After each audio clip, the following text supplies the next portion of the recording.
La Sociedad Española de Radiodifusión presenta... Ser... ¡Viva la radio! Podcast. Siempre.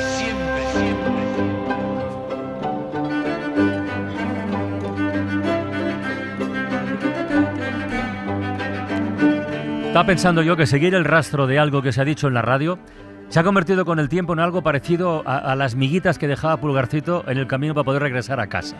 Y este género de las migas lo practica... Nieves, buenas tardes. Hola, buenas tardes, Lo Carla. practica Nieves con Costrina con cierta frecuencia por cosas que ha contado ella, por historias que en un momento dado quedaron incompletas o tienen muchos ramales por los que tirar, pero también, atención, agarrándose a lo que han dicho otros en la radio.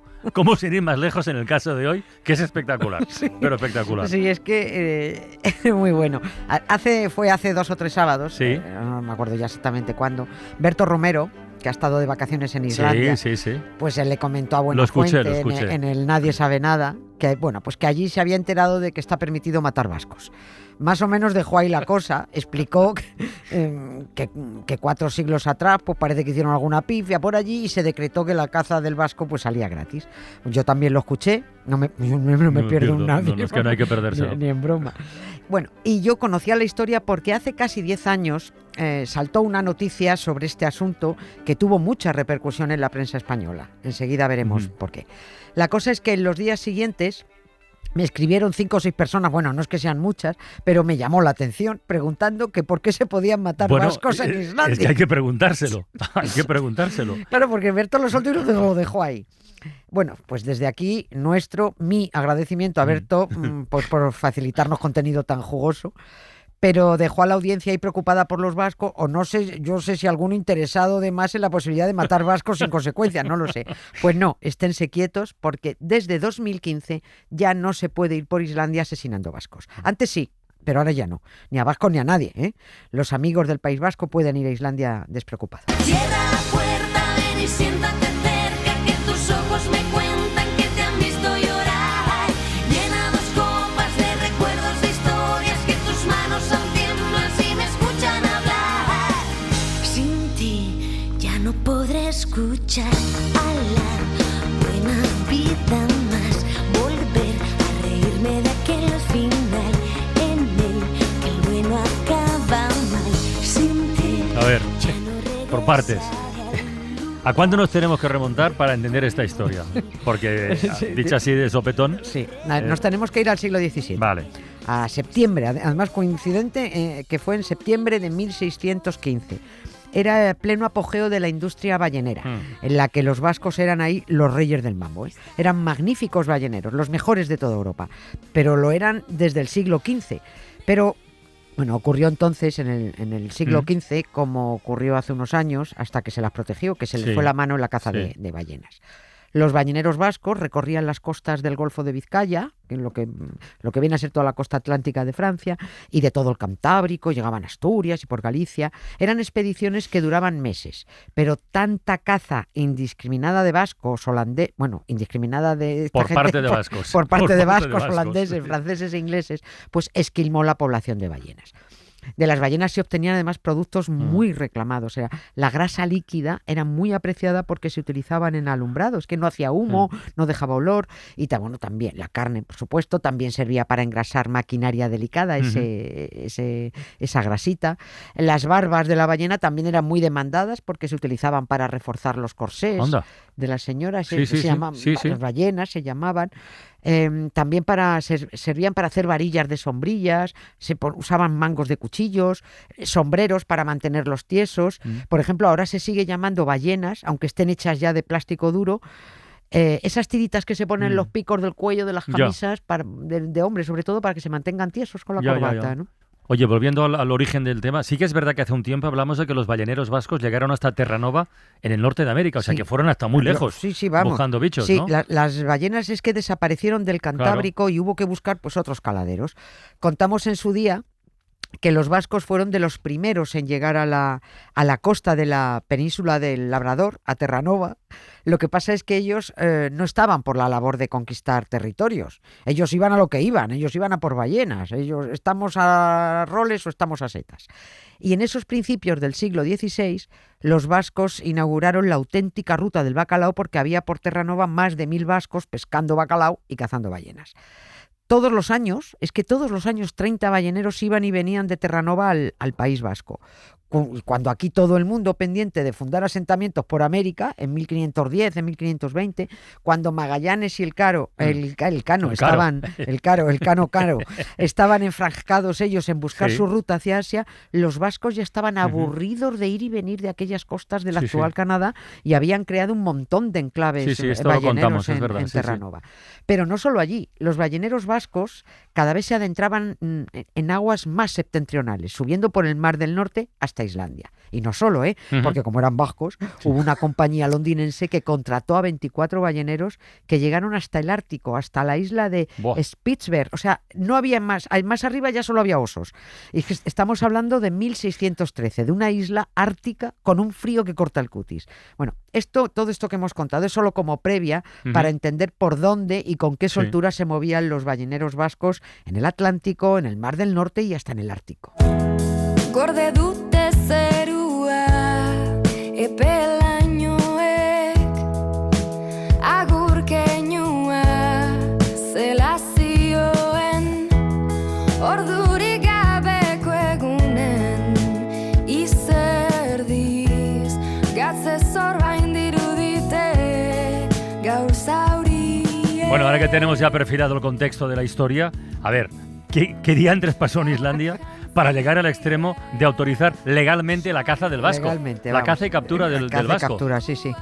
Les faltó dar una recompensa por cada vasco muerto, solo eso.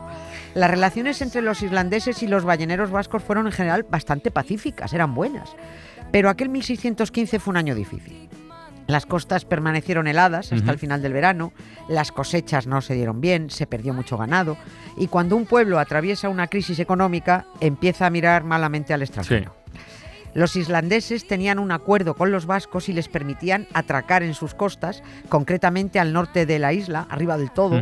Arriba hay un gran fiordo que se llama, me encanta decirlo porque como no sé, se llama Ísafjarðardjúp. El fiordo.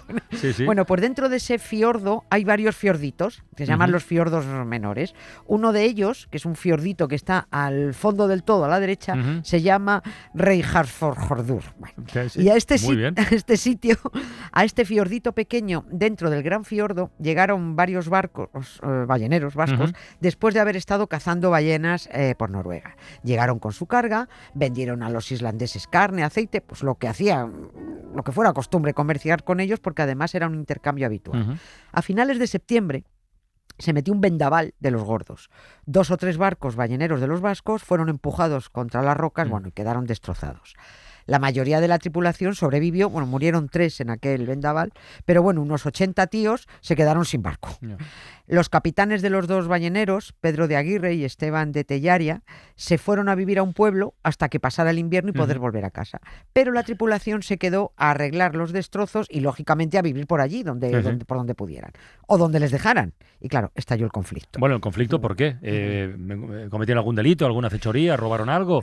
¿O era solo por la desconfianza de ver a tanto extranjero por ahí sin hacer nada, ociosos? Había mucha hostilidad hacia los vascos porque en un sitio tan despoblado y con escasos recursos, en plena crisis, claro, te encuentras deambulando a 80 vascos con hambre, que en cuanto te descuidas que te montan una cofradía gastronómica. Los vascos se dividieron en grupos para no hacer tanto bulto. Y uno de esos grupos entró a la fuerza en una casa vacía, al parecer de un comerciante, y pillaron el pescado seco que había. Tampoco es que les quitaran 5 chuletones, no, era pescado. No atacaron a nadie, no buscaron bronca, pero después de aquello parece que tuvieron algún encontronazo también, y luego, claro, unos hablando en islandés y otros en euskera, pues no se entendieron. Hasta que una noche uno de los grupos de vascos fue atacado por varios campesinos locales que se organizaron y se los cargaron mientras dormían. Ostras. Mataron a 17 vascos. Parece que también hubo algún mal rollo religioso, cuentan. porque en aquella zona de Islandia eran sobre todo luteranos y los vascos se supone que católicos. Y como en toda Europa los cristianos estaban aguantazos entre ellos tras el lío de la reforma protestante, bueno, pues también hasta Islandia llegó el mal rollo. Aunque yo creo que aquellos vascos ni católicos ni leches, solo tenían hambre. 17 muertos de una atacada. ¿Y qué fue de los otros vascos? Pues los otros vascos de los otros grupos no sé si se enteraron de esta matanza, pero 3 días después de esta matanza de los 17, el jefe de policía de un lugar que se llama Suoavik convocó un juicio en el que se declaró que todos los vascos que andaban por Islandia eran proscritos y que había que acabar con ellos porque estaban provocando incidentes con la población. Es decir, se decretó la caza del vasco, la caza legal. Así fue como otro grupo de islandeses localizó otros 14 o 15 vascos o 16 que fueron convenientemente masacrados. Los islandeses, no sé los de ahora, pero los del siglo XVII eran muy bestias. ¿Y eso? Porque es que no se conformaban con matar a los balleneros. Es que los mutilaron, les cortaron orejas y narices y perendengues, los trocearon, los tiraron al mar, bueno, hicieron una carnicería. ¿Y hay alguna explicación? Bueno, ¿hay alguna explicación para semejante ensañamiento? ¿Se sabe si ocurrió algo concreto o se le fue la olla a alguien? No es que haya mucha explicación para este episodio tan salvaje.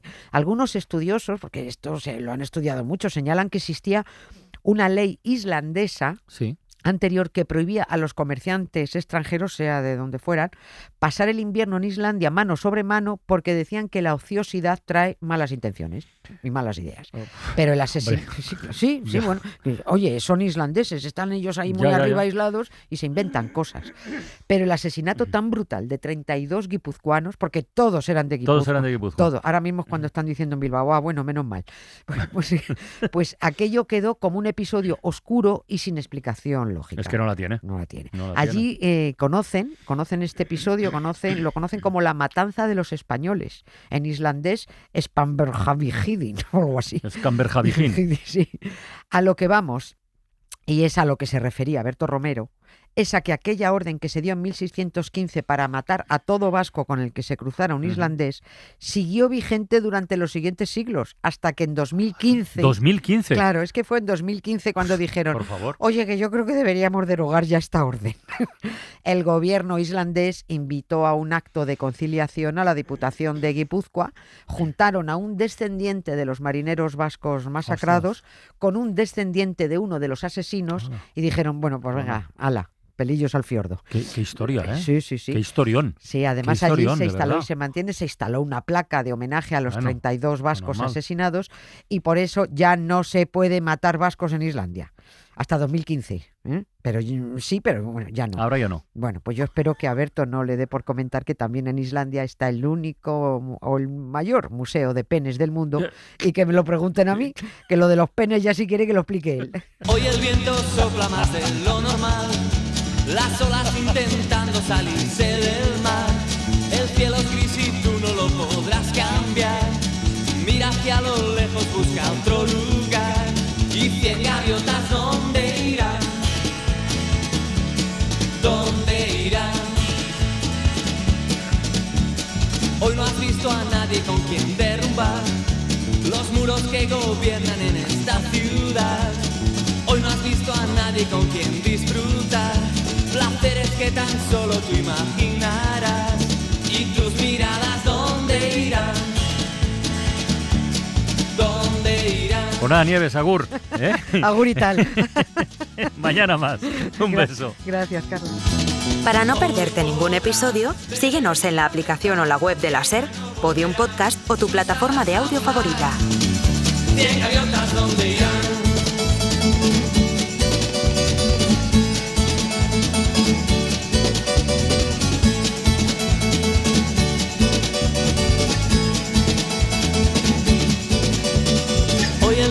Ya no es como los demás. El ron y la cerveza harán que acabes mal. Nena, ven conmigo, déjate llevar. Hoy te enseñaré dónde termina el mar. Y 100 gaviotas, ¿dónde irán? ¿Dónde irán?